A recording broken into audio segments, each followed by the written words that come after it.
Sieste officielle. Le froid est bel et bien installé sur la France après un été plus qu'indien et des températures de printemps, voire d'été, en plein automne.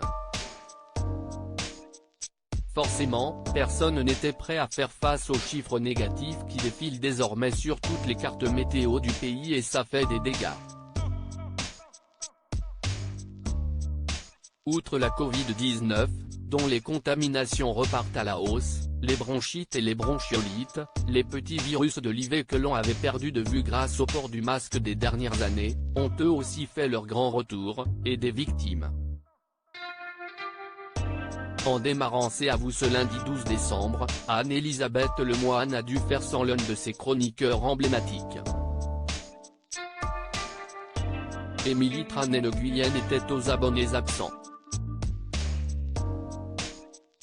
Si la raison précise n'a pas été dévoilée par l'animatrice, elle a néanmoins précisé les raisons qui avaient poussé l'émission à faire sans elle. On est ensemble, en direct.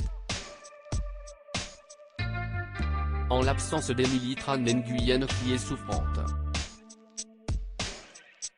On l'embrasse très fort et on espère la retrouver très bientôt, a-t-elle expliqué face caméra tout en présentant le reste de l'équipe que composent Bertrand Chameroy, Patrick Cohen et Mathieu Béliard.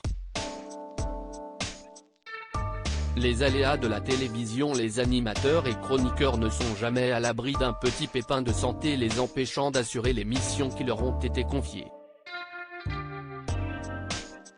Il y a quelques semaines, Nikos Aliagas en a fait les frais.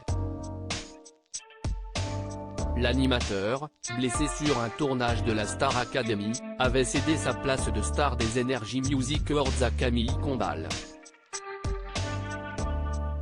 À savoir qu'Anne-Elisabeth Lemoine peut-elle aussi contracter un virus l'empêchant d'assurer l'animation de son programme sur France 5. Si est-il d'ailleurs déjà arrivé.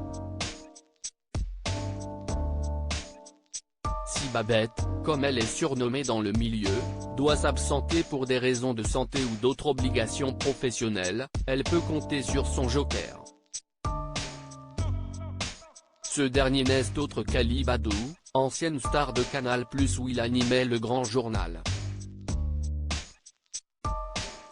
Les téléspectateurs espèrent néanmoins avoir affaire à lui le plus rarement possible, ses prises de position n'étant que peu appréciées par le public.